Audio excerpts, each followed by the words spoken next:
തെരഞ്ഞെടുപ്പ് പടിവാതിൽക്കൽ എത്തി നിൽക്കുമ്പോൾ പതിവ് പോലെ സാംസ്കാരിക നായകന്മാർ നായികമാരും അവരുടെ ചില അഭിപ്രായങ്ങളുമായി വന്നിട്ടുണ്ട്. ഇപ്പം ഏറ്റവും ഞെട്ടിച്ചുകൊണ്ട് ഒരുപക്ഷെ കേരള സാഹിത്യ അക്കാദമിയുടെ അധ്യക്ഷനെ നിയമിക്കുന്നത് സർക്കാരാണ്. സർക്കാർ നിയമിച്ച അധ്യക്ഷൻ കവി സച്ചിദാനന്ദൻ വളരെ ഞെട്ടിക്കുന്ന അഭിപ്രായമാണ് ഇപ്പോൾ പറഞ്ഞിട്ടുള്ളത്. അഭിപ്രായം മൂന്നാം പിണറായി ഭരണം, തുടർ ഭരണം ഉണ്ടാകാൻ പാടില്ല എന്ന് തന്നെയാണ് അദ്ദേഹത്തിൻ്റെ നിലപാടാണ്. ആർക്കും ഓരോ വ്യക്തിക്കും ഓരോ നിലപാടുണ്ടാവാം. ഈ നിലപാട് എന്തിനെ പ്രതിഫലിപ്പിക്കുന്നു, അല്ലെങ്കിൽ ഇതുകൊണ്ടുണ്ടാകുന്ന ഇമ്പാക്റ്റ് എന്താണ് എന്നാണ് ഇന്ന് നമ്മൾ ചർച്ച ചെയ്യുന്നത്. എൻ്റെ കൂടെ ടി ജി മോഹൻദാസുണ്ട്, NM പിയേഴ്സണുണ്ട്. ടി ജി, ഈ നിലപാട് എന്തിനെ പ്രതിഫലിപ്പിക്കുന്നു, അല്ലെങ്കിൽ ഇതിൻ്റെ പ്രതിഫലനം എന്തായിരിക്കും വോട്ടിങ്ങിൽ? അതെ, ഇപ്പോഴല്ല, കാലം കുറേയായി ഈ ആവശ്യത്തിൽ കവിഞ്ഞ വലിപ്പം തങ്ങൾക്കുണ്ട് എന്ന് കവികളും സാഹിത്യകാരന്മാരും ഒക്കെ ഭാവിക്കാൻ തുടങ്ങി. ഇതാദ്യം ഭാവിച്ചത് രവീന്ദ്രനാഥ ടാഗോറാണ്. രവീന്ദ്രനാഥ ടാഗോർ മഹാത്മാഗാന്ധിയെ ഒരു ഡിബേറ്റിന് വിളിച്ചു. അദ്ദേഹത്തിൻ്റെ ശാന്തിനികേതനം ഡിബേറ്റിൽ മഹാത്മാഗാന്ധി പരിച്ഛേദം തോറ്റു. കാരണം ടാഗോറിന് വാക്സാമർഥ്യമുണ്ട്. മഹാത്മാഗാന്ധിയുടെ പ്രസംഗമൊക്കെ കേട്ടിട്ടും ഡള്ളാണ്, വാക്സാമർഥ്യമില്ല. പുള്ളി ഹൃദയത്തിൻ്റെ ഭാഷയിലാണ് ജനങ്ങളെ കയ്യിലെടുക്കുന്നത്. മഹാത്മാഗാന്ധി ഡിബേറ്റ് കേട്ടോണ്ടിരുന്ന പറഞ്ഞു മഹാത്മാഗാന്ധി തോറ്റു തൊപ്പിയിട്ടു. മഹാത്മാഗാന്ധി എണീറ്റ് പോയി. ആ പോക്കിൽ ഭാരതം മൊത്തം മഹാത്മാഗാന്ധിയുടെ പുറകെ പോയി. ടാഗോർ ഒറ്റയ്ക്കായി പോയി. ടാഗോർ ദേശീയതയ്ക്കെതിരായിരുന്നു. കുറേ ആശയങ്ങളൊക്കെ ബർട്രാൻഡ് റസ്സൽ പോലെ അങ്ങനത്തെ വലിയ ബുദ്ധിജീവി തലത്തിൽ പ്രവർത്തിച്ചിരുന്ന ആളാണ്. ബട്ട് ആളില്ല. ഈ ശാന്തിനികേതനം ഉണ്ടാക്കുമ്പോൾ പ്രായോഗിക ബുദ്ധിയുള്ള മഹാത്മാഗാന്ധി പറഞ്ഞു, സർക്കാരിൽ നിന്ന് ഗ്രാൻഡ് വാങ്ങിച്ചൊരു സ്ഥാപനം തുടങ്ങരുത്, നിങ്ങൾ സെക്രട്ടറിയുടെ മുമ്പിൽ പോയിട്ട് തേണ്ടേണ്ടി വരും. ടാഗോർ അത് കേട്ടില്ല. ടാഗോർ സർക്കാരിൽ നിന്ന് ഗ്രാൻഡൊക്കെ മേടിച്ചു. അടുത്ത വർഷം വീണ്ടും ചെന്ന് കഴിയുമ്പോൾ കാശില്ല. അപ്പോൾ പോയിട്ട് ഈ ഗുമസ്തൻ്റെ മുമ്പിൽ പോയിട്ട് സെക്രട്ടറി എപ്പോൾ വരും എന്നൊക്കെ ചോദിക്കേണ്ട ഗതികേട്ടിലായി ടാഗോർ. ഈ നല്ല കവിതകൾ എഴുതി അതിന് നോബൽ സമ്മാനം വരെ കിട്ടി എന്ന് വിചാരിച്ചിട്ട് ജനങ്ങളെ സ്വാധീനിക്കാനുള്ള കഴിവുണ്ടാകുന്നില്ല. ഇത് ടാഗോർ മുതൽ സച്ചിദാനന്ദന് വരെ ഇത് ബാധകമാണ്. കേരളത്തിലെ സാധാരണക്കാരുടെ ഇടയിൽ സച്ചിദാനന്ദന് ഒരാളെ കേട്ടിട്ടുണ്ടോ എന്ന് ചോദിച്ചാൽ കേട്ടിട്ടുള്ളവർ വളരെ കുറവായിരിക്കും. 10% താഴെയായിരിക്കും. പിണറായി വിജയനെന്ന് കേട്ടിട്ടുണ്ട്. പിണറായി വിജയൻ ഫാസിസ്റ്റാണ്, സംഘപരിവാറുമായിട്ട് സന്ധി ചെയ്യുന്നവനാണ്, കോടതിയെ സ്വാധീനിക്കുന്നവനാണ്, അഴിമതിക്കാരനാണ്, കുടുംബാധിപത്യം നടത്തുന്നവൻ ഒക്കെയാണ്. ഇയാൾ കേട്ടിട്ടുണ്ടോ എന്ന് ചോദിച്ചാൽ ഉണ്ടെന്ന് പറയും. കേൾക്കാത്ത ആളുകൾ 1% പോലും ഉണ്ടാവില്ല കേരളത്തിൽ. ആരാണ് രാഷ്ട്രീയത്തെ സ്വാധീനിക്കാൻ കെൽപ്പുള്ളവൻ? പിണറായി വിജയനാണോ അതോ സച്ചിദാനന്ദനാണോ? ഇതാണ് എൻ്റെ പോയിന്റ്. സച്ചിദാനന്ദൻ നല്ലൊരു കവിയാണ്, എനിക്കതിൽ തർക്കമൊന്നുമില്ല. ചില പൊട്ട കവിതകളും ഒക്കെ എഴുതിയിട്ടുണ്ട്. ഇനി എഴുതി വരുമ്പോൾ ചിലതൊക്കെ മോശമായി പോകും. സാറാ ജോസഫ് നല്ലൊരു എഴുത്തുകാരിയാണ്, ചില നോവലുകളൊക്കെ മോശമായി. പക്ഷേ ഇവർക്ക് രാഷ്ട്രീയത്തിൽ ഇവരുടെ അഭിപ്രായത്തിന് എന്ത് വിലയാണ്? ഇന്നും പണ്ടും വിലയില്ല. പക്ഷേ അവർക്ക് മാധ്യമങ്ങളിലൊരു വിലയുള്ളതുകൊണ്ട് അവരുടെ അഭിപ്രായം വാചകമേള അത് ഇതെന്ന് പറഞ്ഞ് അവിടെയൊക്കെ വരും. അപ്പോൾ കുറച്ച് പേർക്കൊരു സുഖം, കുറച്ച് പേര് അതിൽ കയറി പിടിക്കും, ആ വിവാദമൊക്കെ നടക്കുക, ആ വിവാദം TV-യിൽ വരും. ഇങ്ങനെ ജീവിക്കുകയാണ് ഇവർ. അല്ലാതെ ഇവരുടെ സ്വാധീനത്തിൽ ഇന്നുവരെ കേരളത്തിൽ എന്തെങ്കിലും മാറ്റം വന്നിട്ടുണ്ടെന്ന് ഞാൻ കരുതുന്നില്ല. അത് ഞാൻ അവരെ മോശപ്പെടുത്തി പറയുകയല്ല. അവരൊരു ഫീൽഡിൽ പ്രവർത്തിക്കുന്നവരാണ്, അത്രേ ഉള്ളൂ. അവർക്ക് ഈ ഫീൽഡിൽ കേരളത്തിൻ്റെ രാഷ്ട്രീയ മനസ്സിനെ സ്വാധീനിക്കാനുള്ള കപ്പാസിറ്റിയൊന്നും സച്ചിദാനന്ദനുമില്ല, സാറാ ജോസഫിനുമില്ല. CR എന്താ പറയണത്? CRന് എന്താ തോന്നണം? ഞാൻ സംസാരിക്കാം. ഞാനതിൽ ടി ജി പറഞ്ഞ കുറച്ച് കാര്യങ്ങൾ ശരിയാണ്. ഒരു ജനക്കൂട്ടത്തെ സ്വാധീനിക്കാൻ ടാഗോർ മുതൽ സച്ചിദാനന്ദൻ വരെയുള്ള ആളുകൾക്ക് കഴിയില്ല. അത് ശരിയാണ്. പറഞ്ഞു വരുമ്പോൾ സച്ചിദാനന്ദൻ എൻ്റെ ഗുരുവാണ്, എന്നെ പഠിപ്പിച്ചിട്ടുള്ള ആളാണ്. കഴിഞ്ഞ 50-55 വർഷമായിട്ട് സച്ചിദാനന്ദനായിട്ട് നിരന്തര വ്യക്തിപരമായി ബന്ധമുള്ള ആളാണ്. ചിലപ്പോൾ യോജിച്ചിട്ടുണ്ട്, വിയോജിച്ചിട്ടുണ്ട്, ഇതൊക്കെ ഉണ്ട്. നല്ല കവിയാണ്, അതൊക്കെ ശരിയാണ്. പക്ഷേ പ്രശ്നം അതല്ല.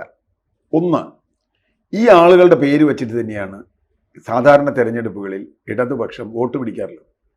ഇതിങ്ങനെ ഓരോന്നും എഴുതും. സച്ചിദാനന്ദൻ ഇടതുപക്ഷത്തിന് വേണ്ടി, സാറാ ജോസഫ് ഇടതുപക്ഷത്തിന് വേണ്ടി. ഇവരൊക്കെ പൊതുവെ ഇടതുപക്ഷത്ത് നിൽക്കുന്ന ആളുകളാണ്, നമുക്കറിയാം. അപ്പോൾ ഇടതുപക്ഷത്തിന് വേണ്ടി നിൽക്കുന്ന ആളുകൾ എന്ന അർത്ഥത്തിൽ കേരളത്തിലെ ബുദ്ധിജീവികൾ ഞങ്ങളുടെ കൂടെയാണ് എന്ന രൂപത്തിൽ മുകുന്ദൻ ഇവരൊക്കെ പ്രചരണം നടത്താറുണ്ട്. അതുകൊണ്ട് തന്നെ ഇത്തവണ ആ ചാൻസ് ഉണ്ടാവില്ല. അത് എഴുതാൻ പറ്റില്ല. സച്ചിദാനന്ദൻ്റെ പേര് പറ്റില്ല, വേറെ ആളുകളുണ്ടാവും. രണ്ടാമത്തെ കാര്യം, ഇവർ യഥാർത്ഥത്തിൽ ഇവരുടെ അഭിപ്രായം എന്ന് പറയുന്നത് ഒരുപക്ഷെ ജനങ്ങളിൽ നിന്ന് ഇവർക്ക് കിട്ടുന്നൊരു ഫീഡ്ബാക്ക് ആയിരിക്കുമല്ലോ. ഇപ്പം എൻ്റെ അഭിപ്രായം എൻ്റെ ബുദ്ധിയിൽ വരുന്ന മാത്രം കാര്യം ആയിക്കൊള്ളണമെന്നില്ല. ജനങ്ങളുമായി ബന്ധപ്പെട്ട്, ഇവർ ബന്ധപ്പെടുന്ന സമൂഹവുമായി ബന്ധപ്പെട്ട് കേരളത്തിൻ്റെ ഒരു പ്രത്യേകത, ഇപ്പം സച്ചിദാനന്ദനെ ആളുകൾ അറിയോ അറിയില്ലോ എന്നുള്ളതിനൊക്കെ നിൽക്കട്ടെ, കേരളത്തിൻ്റെ ഒരു പ്രത്യേകത, കേരളത്തിൽ വലിയൊരു മധ്യവർഗം ഉണ്ട് എന്നുള്ളതാണ്. ഒരു കപടമായിരിക്കാം, ഒരു ബുദ്ധിജീവി മധ്യവർഗം കേരളത്തിലുണ്ട് എന്നത്, അവർ ഒപ്പീനിയൻ മേക്കേഴ്സ് അങ്ങനെ ഉണ്ട് എന്നതും ഇവിടെ വ്യാപകമായി നിലനിൽക്കുന്ന ഒരു ചിന്തയാണ്. അതില്ലാന്ന് നമ്മൾ പറഞ്ഞിട്ട് കാര്യമില്ല. ഇവർ സ്വാധീനിക്കുന്ന ആളുകളുടെ എണ്ണമല്ല പ്രശ്നം, ഇവർ സ്വാധീനിക്കുന്ന ഒരു പ്രത്യേക മേഖലയാണ് എന്നാണ് ഞാൻ കാണുന്നത്. മാത്രമല്ല, സച്ചിദാനന്ദൻ ഇപ്പം ആദ്യമല്ല പറയുന്നത്. സച്ചിദാനന്ദൻ ഈ ഗവൺമെൻറ്റിനെതിരെ ഇതിനു മുമ്പ് 2-3 പ്രാവശ്യം പറഞ്ഞിട്ടുണ്ട്. ഒന്ന് കേരളയിലുമായി ബന്ധപ്പെട്ടുള്ള വിവാദം വന്നു കഴിഞ്ഞപ്പോൾ നമ്മൾ ആ സമരത്തിൽ നിൽക്കുമ്പോൾ സച്ചിദാനന്ദൻ പറഞ്ഞു, കേരളത്തിന് വേണ്ടത് ഒരു ഇടതുപക്ഷ കേരളയിലല്ല, കേരളത്തിന് വേണ്ടത് കുറേ കൂടി ജനകീയമായ ഒരു വഴിയാണ്. ഇത് പാരിസ്ഥിതികമായും സാമൂഹ്യമായും വലിയ പ്രശ്നം ഉണ്ടാക്കും എന്ന് പറഞ്ഞാൽ അദ്ദേഹത്തിനെതിരെ വലിയ ആരോപണം വന്നു, പലതും വന്നു. റഫീഖ് അഹമ്മദ് കവിത എഴുതി എന്ന് പറഞ്ഞിട്ട് റഫീഖ് അഹമ്മദിൻ്റെ വീട്ടിലേക്ക് മാർച്ച് ഒക്കെ ഉണ്ടായി. രണ്ടാമത് ആശാ സമരം വന്നപ്പോഴും ഇതേപോലെ ഉണ്ടായി. ആശാ സമരത്തിനെതിരെ സർക്കാർ എടുത്ത നിലപാട് ഒരു ഇടതുപക്ഷ സർക്കാരിന് യോജിച്ച നിലപാടല്ല എന്ന് തന്നെയാണ് സച്ചിദാനന്ദൻ പരസ്യമായി പറഞ്ഞത്. അപ്പോൾ ഞാൻ പറയുന്നത്, സച്ചിദാനന്ദൻ ആദ്യം ഒരു രാവിലെ വന്ന ഒരു ദിവസം ഒരു അഭിപ്രായം പറയുന്ന പോലെയാണ് മാധ്യമങ്ങൾ കണ്ടാൽ തോന്നുന്നത്. അങ്ങനെയല്ല. അപ്പോൾ ഇതിനു മുമ്പ് തന്നെ ഇന്ത്യൻ എക്സ്പ്രസുമായിട്ടുള്ള ഒരു ഇൻ്റർവ്യൂവിൽ സച്ചിദാനന്ദൻ ഇതേ കാര്യം പറഞ്ഞിട്ടുണ്ട്. തുടർ ഭരണം വരുന്നത് അപകടകരമാണ്. കാരണം ബംഗാളിൽ അനുഭവം അദ്ദേഹം കാണിക്കുന്നു. ഇവിടെ തന്നെ ഒന്നാം പിണറായി സർക്കാരിൽ നിന്ന് 2ാം പിണറായി സർക്കാരിൽ എത്തുമ്പോൾ ഉണ്ടാകുന്ന ഒരു ഡീഗ്രഡേഷൻ അദ്ദേഹം കാണിക്കുന്നു. ക്വാളിറ്റിയിൽ ഡീഗ്രഡേഷൻ വരുന്നു, പുതിയ പുതിയ കക്ഷികൾ വരുന്നു, അതിൽ അവരുടെ ഒരു സമീപനത്തിലെ ഒരു ഇടതുപക്ഷ സ്വഭാവം നഷ്ടപ്പെടുന്നു. ഇന്നിപ്പോൾ അദ്ദേഹം അത് പറഞ്ഞ ഇടതുപക്ഷ സ്വഭാവം നഷ്ടപ്പെടുന്നു. ഇത്തരം കാര്യങ്ങൾ ആർക്ക് വേണ്ടിയാണ് നിൽക്കേണ്ടത്? മധ്യവർഗത്തിന് വേണ്ടി. അതൊക്കെ ഉണ്ട്. അപ്പോൾ ഇത് ഇമ്പാക്റ്റ് ഞാൻ കാണുന്നത് സമൂഹത്തിൽ നടക്കുന്ന കുറേ കാര്യങ്ങൾ ഇവരിൽ ഉണ്ടാക്കുന്ന ഒരു ഇമ്പാക്റ്റാണ് ഇവരുടെ അഭിപ്രായം. ഇനി ഇവരുടെ അഭിപ്രായം സമൂഹത്തിൽ ഉണ്ടാക്കുന്ന ഇമ്പാക്റ്റ് എന്താണെന്നുള്ളത്, അതിലും ഒരു ഇമ്പാക്റ്റും ഇല്ല എന്ന് വിശ്വസിക്കുന്ന ഒരാളല്ല ഞാൻ. ഒരുപക്ഷെ ഈ ചർച്ച തന്നെ കേരളത്തിൽ പൊതുവെ പിണറായി വിരുദ്ധമായ ഒരു നിലപാടുണ്ട് എന്ന് വിചാരിക്കുന്ന ആളുകൾക്ക് ഒരു സപ്പോർട്ട് കിട്ടുന്ന രൂപത്തിലുള്ള ഒരു മോറലാണ് ഇതിലെ കാര്യം. അതുകൊണ്ടാണ് ഇപ്പോൾ ടാഗോറിൻ്റെ കാര്യം പറഞ്ഞപ്പോൾ ടാഗോർ പറഞ്ഞത് ശരിയോ തെറ്റോ എന്നുള്ളതിനേക്കാൾ ടാഗോർ പറഞ്ഞതിൽ ഒരു എന്താ പറയുക, ഒരു ലോജിക്ക് ഉണ്ട്, ഒരു മോറൽ സൈഡ് ഉണ്ട് എന്ന് അംഗീകരിക്കുന്നവരുണ്ട്. പക്ഷെ അത് ഭൂരിപക്ഷം ആയിരിക്കില്ല. ഭൂരിപക്ഷം ആയിക്കോളെന്ന് ഞാൻ ഭൂരിപക്ഷം ആളുകൾ സച്ചിദാനന്ദൻ പറഞ്ഞതിനെ കേട്ടു ഞാൻ വിചാരിക്കില്ല. പക്ഷേ ഒരു നാശം ഇവിടെ സംഭവിക്കുന്നുവെന്ന് സച്ചിദാനന്ദൻ പറഞ്ഞു എന്ന് തന്നെയാണ് എനിക്ക് തോന്നുന്നത്. എന്താ വ്യൂസ്? എനിക്ക് തോന്നുന്നതേ, ഈ ഭരണത്തിൽ നിന്ന് മാറി നിൽക്കുക, ഭരണത്തിൽ വരേണ്ടതില്ല എന്ന് പറയുന്ന ഒരു അഭിപ്രായം എനിക്കങ്ങനെ പ്രസക്തമായിട്ട് തോന്നുന്നില്ല. കാരണം പാർലമെൻ്ററി ജനാധിപത്യത്തെ സംബന്ധിച്ചിടത്തോളം അവർ ഭരിക്കുമ്പോൾ എന്താ ചെയ്യേണ്ടത്? അവർ മാതൃകാപരമായിട്ടുള്ള രീതിയിൽ ഭരിക്കുകയും ഞങ്ങൾ ഭരിക്കുന്നതിൻ്റെ ഫലമായിട്ട് വീണ്ടും ഞങ്ങളെ ഭരിക്കാനായിട്ട് നിങ്ങൾ തിരഞ്ഞെടുക്കണം എന്നുള്ളതാണല്ലോ അവർ പറയേണ്ടത്. അതാണല്ലോ അവർ പറയേണ്ട ഒരു കാര്യം. അപ്പോൾ നമ്മൾ ഈ ഭരണത്തെ വിലയിരുത്തുന്ന സമയത്ത് നമുക്ക് അതിനോട് വിമർശനാത്മകമായിട്ടുള്ള ഒരുപാട് സമീപനങ്ങൾ നമ്മളത് പറയും. ഇപ്പോൾ ഞാനും സിആറും TG ഒക്കെ പറയുമ്പോൾ ഇത് പലരും കേൾക്കില്ല. കാരണം എന്താണ്? ഇവരുടെ പണി സ്ഥിരം വിമർശനമാണ്. പക്ഷെ സച്ചിദാനന്ദൻ പറയുന്ന സമയത്ത് അതിന് വാർത്താ പ്രാധാന്യം വരുന്നത് എങ്ങനെയാണെന്ന് വെച്ചാൽ, സച്ചിദാനന്ദൻ അവരുടെ ആവശ്യപ്രകാരം കേരള സാഹിത്യ അക്കാദമിയുടെ പ്രസിഡൻ്റായ ഒരാളാണ്. എന്നുവെച്ചാൽ പൊതുവെ ജനത്തിൻ്റെ മുമ്പിൽ കാണുന്ന കാഴ്ച എന്ന് പറഞ്ഞാൽ ഇത് അവരുടെ ആളാണ് എന്നുള്ള, ഇങ്ങനെയുള്ള സാധാരണ ആളുകൾ കാണണം. അങ്ങനെ അവരുടെ ആൾ തന്നെ പറയാണ് ഇത് ശരിയല്ല, നിങ്ങളിനി ഭരിക്കേണ്ടതില്ല എന്ന് പറയുമ്പോഴുള്ള അതിൻ്റെ പ്രശ്നമാണ്, അതിൻ്റെ സംഘർഷമാണ് അതിലേറ്റവും പ്രധാനപ്പെട്ടത്. ഞാൻ അതിനെ കുറച്ചും കൂടി അപ്പുറത്ത് കാണാൻ ആഗ്രഹിക്കുന്നത്, ഇടതുപക്ഷം എപ്പോഴും അവർ നടത്തിക്കൊണ്ടിരിക്കുന്നതായിട്ടുള്ള പ്രവർത്തനങ്ങളെ വിലയിരുത്തുന്നത്, വിമർശിക്കുന്നതും ഒക്കെ അതിൻ്റെ ഒരു പാർട്ടായിട്ട് അവർ മാത്രമല്ല എല്ലാവരും ചെയ്യേണ്ട കാര്യങ്ങളാണ്. തങ്ങൾ ചെയ്യുന്ന കാര്യം ശരിയാണോ തെറ്റാണെന്ന് വിലയിരുത്തണമല്ലോ.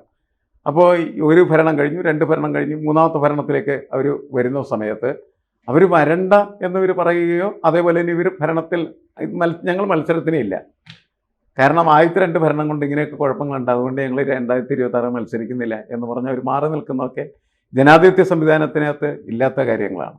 അവർ മത്സരിക്കും, ജനങ്ങളാണ് തീരുമാനിക്കുന്നത്. അപ്പം ജനങ്ങൾ തീരുമാനിക്കേണ്ടത് എങ്ങനെയാണ് എന്ന സന്ദേശമാണ് യഥാർത്ഥത്തിൽ സച്ചിദാനന്ദനും അതേപോലെ തന്നെ സാറാ ജോസഫും സമൂഹത്തിന് പിന്നിൽ അവരുടെ അഭിപ്രായമായിട്ട് പ്രകടമാക്കുന്നത്. കാരണം അധികാരം ദുരാധികാരമായിട്ട് മാറിത്തീരുന്നു. അസാധാരണമായിട്ടുള്ള രീതിയിൽ ധാർഷ്ട്യമുള്ളവരെ ആ പാർട്ടിയുടെ പ്രവർത്തകരും നേതാക്കന്മാരും മാറിത്തീരുന്നു. ഇടതുപക്ഷത്തിൻ്റെ രാഷ്ട്രീയത്തെ പല ഘട്ടങ്ങളിലും അവർ കൈയൊഴിയുന്നു. ഇതെല്ലാം ഇവർ മുന്നോട്ട് വെക്കുന്ന പ്രമുഖമായിട്ടുള്ള വിമർശനങ്ങളാണ്. അതിന് വിമർശനങ്ങളായി കണ്ടുകൊണ്ട് ഇപ്പോൾ ഗോവിന്ദൻ മാസ്റ്റർ എന്നോട് പ്രതികരിച്ചത് അങ്ങനെയാണ്, പോസിറ്റീവാണ്. അവർ പറയുന്നതിൽ കാര്യങ്ങളുണ്ടെങ്കിൽ പരിഗണിക്കാം. ഏത് വിമർശനത്തെയും അങ്ങനെയാണ് യഥാർത്ഥത്തിൽ കാണേണ്ടത്. പക്ഷേ കമ്മ്യൂണിസ്റ്റ് പാർട്ടിയിലൊക്കെ പലപ്പോഴും നടക്കുന്ന സംഭവം എന്താണ്, അങ്ങനെയുള്ള വിമർശനങ്ങളെയൊക്കെ തലവെട്ടിക്കളയും. അല്ലേ? അതല്ലേ ശരി? അങ്ങനെ നിങ്ങളെന്തിനേയും വിമർശിക്കണ്ട, അല്ലെങ്കിൽ വിമർശകർ വേണ്ട, വിമർശകരെ ഉന്മൂലനം ചെയ്യുക എന്ന് പറയാം. ഈ കാഴ്ചപ്പാട് പൊതുവെ മാറ്റാനായിട്ട് സഹായകരമായിട്ട് ഇത് വരണം എന്നുള്ള അഭിപ്രായക്കാരനാണ് ഞാൻ. ഈ പാർട്ടി ഇതിൽ മാത്രമല്ല, എല്ലാ പാർട്ടിയിലും ഇത് വേണം. കണ്ടോ CR പരമേശ്വരൻ ഒരു ഫേസ്ബുക്ക് പോസ്റ്റ് CR പരമേശ്വരൻ പറയുന്നത് ഈ രണ്ടുപേർക്ക് അവരുടെ സ്വാർത്ഥ ചിന്തയാണ്. സച്ചിദാനന്ദനും സാറാ ജോസഫിനും സർക്കാർ മാറാൻ പോകുന്നു അറിഞ്ഞിട്ട് തങ്ങളുടെ സ്ഥാനം ഉറപ്പിക്കാനും പുതിയ സ്ഥാനം കിട്ടാനും ഒക്കെ വേണ്ടിയിട്ട് കാമവീക്ഷണത്തോടെ അപ്പുറത്തേക്ക് നോക്കി നടത്തുന്ന പ്രസ്താവന. പക്ഷേ ആ പ്രസ്താവനയോട് ഞാൻ യോജിക്കുന്നു. കാരണം ആ പ്രസ്താവന ശരിയാണ്. എന്നാൽ ക്രിട്ടിക്കൽ മൊമെൻറ്റിലെല്ലാം നിശബ്ദരായിരുന്നു എന്നുള്ള മഹാഭാവം ഈ സച്ചിദാനന്ദനും ചെയ്തിട്ടുണ്ട്, സാറാ ജോസഫും ചെയ്തിട്ടുണ്ട്. അതായത് പിണറായി വിജയൻ്റെ സംഘപരിവാറുമായിട്ടുള്ള നിശാബന്ധം, കോടതികളെ വരെ അട്ടിമറിച്ചുകൊണ്ടുള്ള മുന്നേറ്റം, ആ സമയത്തൊക്കെ ഇവരൊരു അക്ഷരം മിണ്ടാതിരുന്നു. പക്ഷേ അതിപ്പോൾ പോട്ടെ, ഇപ്പോൾ അവർ പറയുന്നത് ശരിയാണ്. സ്വാർത്ഥ കാര്യത്തിന് വേണ്ടിയിട്ടാണെങ്കിലും ഇപ്പോൾ പറയുന്നത് ശരിയാണ്. അതുകൊണ്ട് ഞാൻ അവരെ പിന്തുണയ്ക്കുന്നു എന്നാണ് CR പരമേശ്വരൻ. ഈ 2011 ബംഗാളിൽ തോറ്റു കഴിഞ്ഞപ്പോൾ അവിടുത്തെ ഒരു സ്റ്റേറ്റ് കമ്മിറ്റി മെമ്പറും എൻ്റെ കൂടെ വേറെ SFI സഖാവായിരുന്നു, അദ്ദേഹം പത്രപ്രവർത്തകനുമാണ്. അപ്പോൾ ഞാൻ ഇദ്ദേഹത്തെ വിളിച്ചു. നമുക്കും ഈ പറഞ്ഞ മാതിരി ബംഗാളിൽ അങ്ങനെ തോൽക്കുമെന്നുള്ള, നന്ദിഗ്രാമൊക്കെ നമ്മൾ പ്രസംഗിച്ചെങ്കിൽ ഇത്ര ഒരു തോൽവി ഉണ്ടാവുമെന്ന് വിചാരിച്ചില്ല. അപ്പോൾ ഞാൻ ഇദ്ദേഹത്തിനെ വിളിച്ചു. അദ്ദേഹം പറഞ്ഞു ഒരൊറ്റ വാചകത്തിൽ വളരെ രസമാണ്, ഞങ്ങൾക്കൊരു VS ഉണ്ടായിരുന്നില്ല, അതുകൊണ്ട് നമ്മൾ തോറ്റു. ഞങ്ങൾക്കൊരു VS ഉണ്ടായിരുന്നില്ല, VS ഇല്ലാത്തതുകൊണ്ട് ഞങ്ങൾ തോറ്റത്. VS ഉണ്ടായിരുന്നെങ്കിൽ അതിനകത്തൊരു ക്രിറ്റിസിസവും ഒരു കോഷനും ഉണ്ടാവും. അതാണ് കമ്മ്യൂണിസ്റ്റ് പാർട്ടിയുടെ, നേരത്തെ പിയേഴ്സൺ പറഞ്ഞൊരു കാര്യം അതാണ്. ഒരു കമ്മ്യൂണിസ്റ്റ് പാർട്ടിക്ക് ഒരു ബലാബലത്തിൽ നിൽക്കുകയാണ്. കോൺഗ്രസിനോ അല്ലെങ്കിൽ മറ്റ് രാഷ്ട്രീയ പാർട്ടികൾക്കുള്ള ഒരു ഗുണം എന്താ വെച്ചാൽ, ഒരിടത്ത് അധികാരം വരില്ല, വേറൊരുത്തരത്തിൽ അധികാരം വന്നാൽ വേറൊരുത്തിന് അപ്പുറത്ത് വേറെ ഭാര്യയായിട്ട് ഇളകാൻ വരും. അപ്പോൾ ഇവന് തന്നെ പ്രശ്നവും, ഇവൻ തെറ്റ് ചെയ്താൽ മറ്റവും പറയും. ഇപ്പം CPM-ന് പറ്റിയ പ്രശ്നം എന്താ, CPM-ന് ഒരു പ്രശ്നം, അവരുടെ ഭാഗത്തുനിന്ന് ഒരു തെറ്റ് സംഭവിച്ചാൽ താഴെ മോള് മറ്റോ അറ്റം വരെയുള്ള സൈബർ ഗുണ്ടകൾ വരെ ഇരുന്ന് അതിനെ ന്യായീകരിച്ചുകൊണ്ടിരിക്കും. കുറെ കഴിഞ്ഞാൽ അവർ തിരുത്തിയാൽ പിന്നെ ഇവർ വേണ്ട, ഞാൻ അങ്ങനെ തിരുത്തിയില്ലേ എന്ന് ചോദിക്കും, അതിനെ ന്യായീകരിക്കും. ഞാൻ പറഞ്ഞ അത് വിട്ടിട്ട് ഇത്തരത്തിലുള്ള ക്രിറ്റിസിസത്തെ എല്ലാ കാലത്തും, അതിനിപ്പോൾ ഇനിയൊരു വേറൊരു ഗവൺമെൻറ് വന്നാലും അത്തരം ക്രിറ്റിസിസത്തെ അങ്ങനെ കാണുക എന്നുള്ളത് ജനാധിപത്യത്തിൻ്റെ ഒരു ഭാഗമാണ്. അതുകൊണ്ട് ഒരു ജനാധിപത്യത്തിലെ ജീവി എന്ന നിലയ്ക്ക് അവർ ബുദ്ധിജീവികൾ പറയട്ടെ, സാധാരണ മനുഷ്യർ പറയട്ടെ, ക്രിക്കറ്റ് കളിക്കാർ പറയട്ടെ, നടക്കട്ടെ. ജനാധിപത്യത്തിൻ്റെ ഭാഗമാണല്ലോ അഭിപ്രായ സ്വാതന്ത്ര്യം.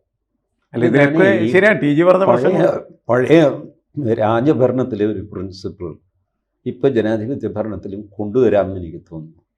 ഈ രാജാവിനെ ആരും വിമർശിക്കലില്ല. അതുകൊണ്ട് രാജാവ് ശമ്പളം കൊടുത്തിട്ട് ഒരു വിദൂഷകനെ നിർത്തും. വിദൂഷകന് ഇമ്മ്യൂണിറ്റി ഉണ്ട്, രാജാവ് അയാളെ ശിക്ഷ. വിദൂഷകൻ്റെ ജോലി രാജാവിനെ കുറ്റം പറയുക, കളിയാക്കുക, ഇതൊക്കെയാണ്. ഇത് അന്ന് രാജഭരണത്തിൽ, കാരണം ഈ ഒരു മനുഷ്യൻ നിങ്ങൾ ധൈര്യമായിട്ട് വിമർശിച്ചുള്ളൂ എന്നൊക്കെ പറഞ്ഞാൽ ഇവനറിയാം, വിമർശിച്ച് കഴിയുമ്പോൾ രാജാവിൻ്റെ സ്വഭാവം മാറും, പേടിച്ചിട്ട് ചെയ്യില്ല. അതുകൊണ്ട് ഇമ്മ്യൂണിറ്റി കൊടുത്ത്, ശമ്പളം കൊടുത്ത്, വിദൂഷകനെന്ന് പേരും കൊടുത്ത് പരിഹസിക്കാനും വിമർശിക്കാനും വേണ്ടി ആളെ നിർത്തിയിരുന്നു. ഇതുപോലെ പാർട്ടികൾ, ജനാധിപത്യത്തിലെ പാർട്ടികൾ, ഇലക്ഷൻ കമ്മീഷനല്ല ഒരു നിയമം കൊണ്ടുവന്നിട്ട് നിങ്ങളുടെ കൂട്ടത്തിൽ ഒരു ഗ്രൂപ്പ് നിങ്ങളെ പരിഹസിക്കുന്നവർ, നിങ്ങളെ ചോദ്യം ചെയ്യുന്നവർ, അവർ നിങ്ങൾ ഉപദ്രവിക്കരുത്, പാർട്ടിയിൽ നിന്ന് പുറത്താക്കരുത്. ഇങ്ങനെ ഒരു ഗ്രൂപ്പിന്, ഇങ്ങനെ ഗ്രൂപ്പായിട്ട് നിൽക്കാൻ ആൾക്കാരുണ്ടാവും. MLA-യോ MP-യോ ഒന്നും ആവണ്ട, ഞാനൊരു തിരുത്തല ശക്തിയായിട്ട് നിന്നോളാം എന്ന് വിചാരിക്കുന്നു. അങ്ങനെ ഒരു സിസ്റ്റമോ എന്തെങ്കിലും കൊണ്ടുവന്നില്ലെങ്കിൽ ലെഫ്റ്റ് ദംസെൽസ് എല്ലാവർക്കും ഏകാധിപത്യമാണ് ഉണ്ടാവും. എൻ്റെ വീട്ടിൽ ഞാൻ പറയുന്നത് നടന്നാൽ മതി, ഇതാണല്ലോ എല്ലാവരുടെയും. അപ്പോൾ അത് സ്വാഭാവികമായൊരു കാര്യമാണ് ഏകാധിപത്യം. അല്ല, പൊതുവേ നമ്മളുടെ ജനാധിപത്യ സംവിധാനത്തിനകത്തെ ക്രിറ്റിസിസം എന്ന് പറയുന്നത് ഒഴിച്ചുകൂടാൻ ആവാത്ത ഒരു എലിമെന്റാക്കി മാറ്റണം. ചാക്യാർ കൂത്ത് പണ്ടങ്ങനെയായിരുന്നു. കേരളത്തിലെ രാജാക്കന്മാരെ വിമർശിക്കാൻ ചാക്യാർക്ക് അവകാശം ഉണ്ടായിരുന്നല്ലോ. ചാക്യാർ വിമർശിച്ച ചാക്യാർ ഇമ്മ്യൂണാണ്. പിന്നെ ചാക്യാർ വരട്ടൊക്കെ വരുമെങ്കിലും ചാക്യാർ ഇമ്മ്യൂണാണ്. അതുകൊണ്ട് പുരോഹിതനെയും രാജാവിനെയും ശാന്തിക്കാരെയും കഴകക്കാരെയും എല്ലാ ആളുകളെയും അതിശക്തമായി വിമർശിച്ചു. ഞാൻ ഈ ശബരിമലയൊക്കെ കണ്ടപ്പോൾ എനിക്ക് തോന്നി ശാന്തിക്കാരെയും തന്ത്രിയൊക്കെ ഏറ്റവും നന്നായി വിമർശിച്ചിട്ടുള്ളത് ചാക്യാരാണ്. ചാക്യാർ എടുത്താൽ ഇവരുടെ കുഴപ്പങ്ങൾ എന്താണെന്നുള്ളത് ചാക്യാർ പറയും. ഈ റിബലായിട്ട് വന്ന കുഞ്ചൻ നമ്പ്യാർ നമ്പ്യാരോ തന്നെയല്ലേ? കുഞ്ചൻ നമ്പ്യാർ ഇങ്ങനെ വിമർശിച്ചു, സാമൂഹ്യ വിമർശനം. അല്ല, ഇത് അംഗീകരിക്കുന്ന ഒരു സ്ഥിതിയിലേക്ക് നമ്മളുടെ പൊതുസമൂഹം അത്രയും പോലും സ്വാതന്ത്ര്യം ഇപ്പൊ ഇല്ല. ഇല്ല. രാജഭരണകാലത്ത് ഈ ചാക്യാർക്കോ നമ്പ്യാർക്കോ ഉണ്ടായിരുന്ന ഇമ്മ്യൂണിറ്റി ഇപ്പൊ വഴിയെ പോയി ഇങ്ങനെ പുസ്തകം എഴുതിയതിന് തല്ലി മേടിച്ച ആളാ അല്ലേ? കുഞ്ഞൻ നമ്പ്യാരെ ആരും തല്ലിയതായിട്ട് ചരിത്രമില്ല. അടിയെട്ടി പുസ്തകം എഴുതിയപ്പോ. അപ്പോൾ എന്തായാലും നമുക്ക് ഇതിൻ്റെ ഇമ്പാക്റ്റ് എന്താണ് എന്ന് ഇമ്പാക്റ്റ് ഇനിയിപ്പോൾ നാളെ തെരഞ്ഞെടുപ്പ് ഫലം വന്നാൽ സച്ചിദാനന്ദൻ പറഞ്ഞ അനുസരിച്ചാണ് വരുന്നെങ്കിൽ അദ്ദേഹത്തിൻ്റെ പ്രസംഗം കൊണ്ടാണെന്നോ അല്ലെങ്കിൽ മറിച്ചാ വരുന്നെങ്കിൽ അദ്ദേഹത്തിൻ്റെ പ്രസംഗത്തിന് അത്രയേ ഉള്ളൂ എന്ന് നമ്മൾ കണക്കാക്കണ്ട. എനിക്ക് തോന്നുന്നു ഇത് ജനാധിപത്യത്തിൽ ഒരു ഈ പറഞ്ഞതുപോലെ വിദൂഷകന്റെയോ വിമർശകന്റെയോ റോളായി നമ്മളത് എടുക്കും. കൂടുതൽ വാർത്തകളും വിശേഷങ്ങളും നിങ്ങളിലേക്ക് എത്താൻ ABC മലയാളം സബ്സ്ക്രൈബ് ചെയ്യുക, ബെൽ ബട്ടണും അമർത്തുക.